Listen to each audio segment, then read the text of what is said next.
Jangan lupa tonton, subscribe, like, and share.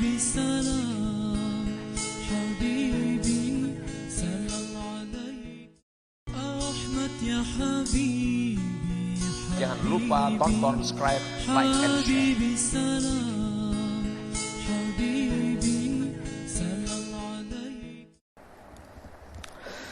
Ketahuilah bahwa orang mukmin itu, orang yang beriman itu terbuka baginya sesudah mati dari luasnya keagungan Allah.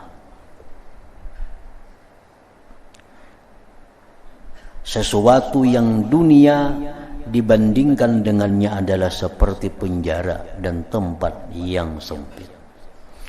Orang yang beriman itu, dia sesudah meninggal dunia itu melihat, oh ini sekalinya ganjarannya orang yang menuntut ilmu. Dalam dunia hanya dia bisa membaca, bisa mendengarkan, bisa membayangkan. Oh ini ganjarannya sekalinya orang yang sembahyang sunat subuh. Yang dalam dunia hanya tahu dari hadis Nabi, orang yang sembahyang sunat subuh itu diganjar dengan sesuatu yang lebih baik dari dunia dan isinya. Dalam dunia kita bisa membayangkan aja, bisa mendengarkan hadis-hadis Nabi.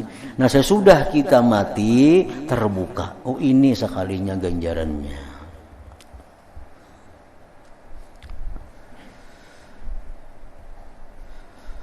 Bahwa orang beriman itu terbuka baginya sesudah mati dari luasnya keagungan Allah. Sesuatu yang di dunia dibandingkan dengannya adalah seperti penjara dan tempat yang sempit.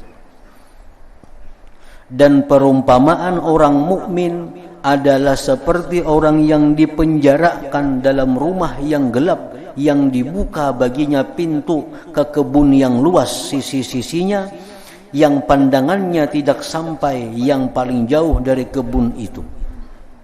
Di dalamnya ada macam-macam pohon, bunga-bunga, buah-buahan dan burung-burung. Maka ia tidak ingin kembali ke penjara yang gelap itu. Nah, sudah jelas itu. Jadi orang yang mukmin ini dalam dunia ini laksana dalam penjara yang gelap gulita. Begitu dia mati, nah melihat tempatnya yang istimewa di sisi Allah. Dan Rasulullah sallallahu alaihi wasallam telah membuat perumpamaan baginya, maka beliau bersabda kepada seorang laki-laki yang meninggal dunia, asbaha hadza murtahilan 'anid dunya wa tarakaha li ahliha fa in kana qad radiya fala yasurruhu ay yarji'a ila dunya kama la yasurru ahadukum ay yarji'a ila batni ummi. Artinya, ujar Nabi, jadilah orang ini, yang mati nih, berangkat dari dunia dan meninggalkannya bagi penghuninya. Jika ia ridha, maka ia tidak ingin kembali ke dunia. Sebagaimana seseorang dari kamu tidak senang, tidak mau kembali ke perut ibunya. Nah, dunia itu laksana janin yang dalam parut. Nah, begitu dia keluar ke alam dunia, nah itulah laksana orang mukmin yang meninggal dunia, keluar dari penjara menuju kepada tempat yang lapang, yang luas, yang indah itu. Maka beliau memberitahukan kepadamu dengan hadis ini bahwa perbandingan luasnya akhirat dengan dunia adalah seperti perbandingan luasnya dunia dengan gelapnya rahim ibu itu. Nah, kayak apa dunia dibanding dengan rahim ibu? Nah, kayak itulah bandingnya dunia seperti rahim ibu, akhirat seperti luasnya dunia ini. Rasulullah sallallahu alaihi wasallam bersabda, inna mathalal mu'min fid dunya kamathalil janin fi batni ummih idza kharaja min batniha baka ala makhrajih hatta idza ra'a ad-daw'a wa wudi'a lam yuhibba ay yarji'a ila makani.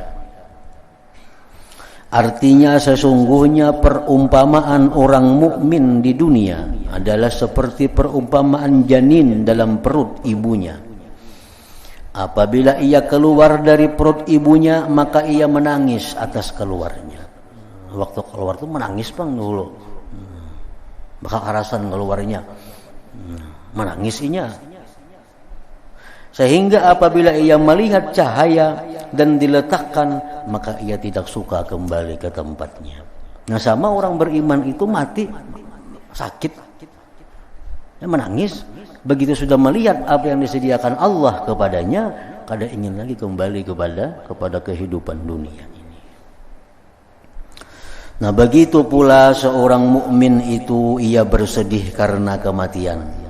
Maka apabila ia sampai kepada Tuhannya, maka ia tidak suka kembali ke dunia, sebagaimana bayi tidak suka kembali ke perut ibunya. Dikatakan kepada Rasulullah sallallahu alaihi wasallam bahwa si fulan telah meninggal dunia. Ujar orang lawan Nabi, tu si fulan mati, meninggal dunia. Maka beliau bersabda, ujar Nabi, mustarih atau mustarahun minhu.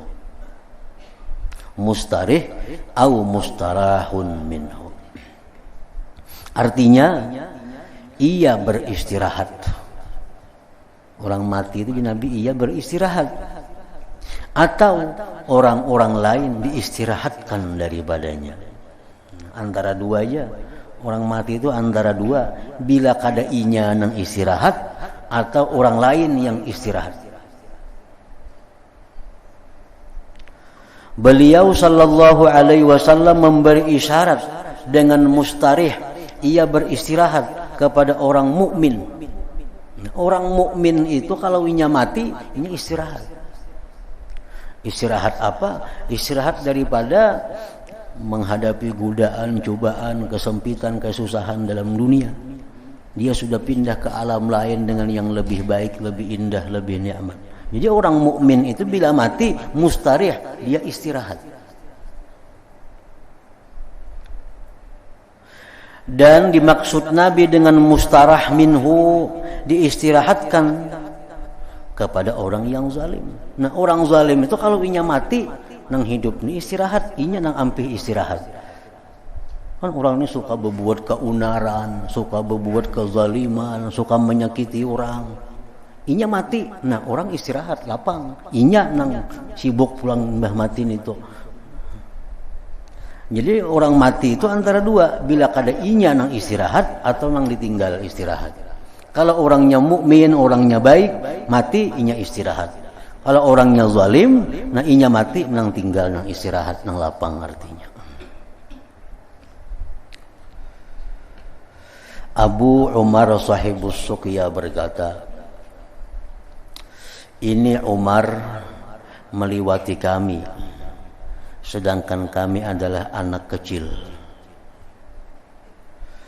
Lalu ia memandang ke kuburan. Maka tiba-tiba ia melihat tengkorak manusia. Maka ia menyuruh seorang laki-laki untuk menutupinya. Kemudian ia berkata, sesungguhnya badan ini tidak dibawa mudarat oleh tanah sedikit pun. Dan hanya saja rohlah yang disiksa dan diberi pahala sampai hari kiamat. Nah, karena hari kiamat hanyar badan itu dikumpulkan kembali, nah dimasukkan roh lagi. Nah, selama ini belum hari kiamat, itu hanya roh yang menerima kesenangan, yang menerima kesengsaraan bagi yang jahat, itu roh. Nah, sedangkan badan ini, ujar Abu Umar tadi, nah badan ini sedikit pun tidak dimudaratkan oleh tanah. Hanya rohlah yang disiksa dan diberi pahala sampai hari kiamat. Nah, sekarang ini yang di dalam kubur itu hanya rohnya yang diberi kenikmatan bagi yang baik, diberi siksa bagi yang jahat. Nah, karena kalau sudah hari kiamat, badan-badan jasmani yang hancur berserakan di bumi itu dikumpul lagi oleh Allah Subhanahu wa taala, dihidupkan, dikembalikan roh kepadanya untuk dibangkit dan dihalau menuju padang mahsyar.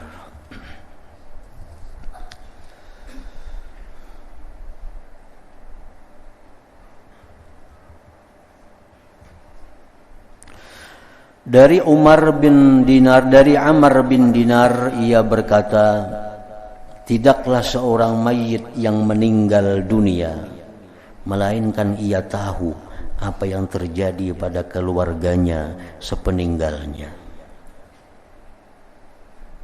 Nah, tidaklah seorang mayit yang meninggal dunia melainkan ia tahu apa yang terjadi pada keluarganya sepeninggalnya. Oh, kelakuan anaknya ke ini, imbahnya meninggal dunia, kelakuan ini jam ini, ketahu. Nah, si mayit itu. Makanya salah satu mudarat daripada perbuatan maksiat, karena satu maksiat itu memudaratkan 10 kemudaratan.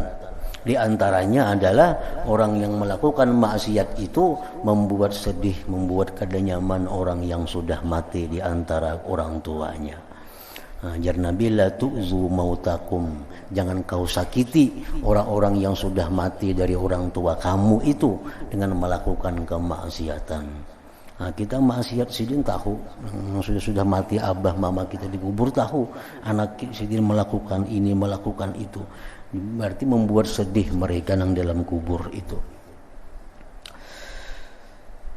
Ia tahu apa yang terjadi pada keluarganya sepeninggalnya, dan sesungguhnya mereka memandikannya, tahu ini memandikan aku si anu, dan mengkafaninya, dan sesungguhnya ia memandang kepada mereka. Tahu, roh memandang, memandinya si ini, memandi tubuhnya ini, mengkafani ini, semuaan tahu.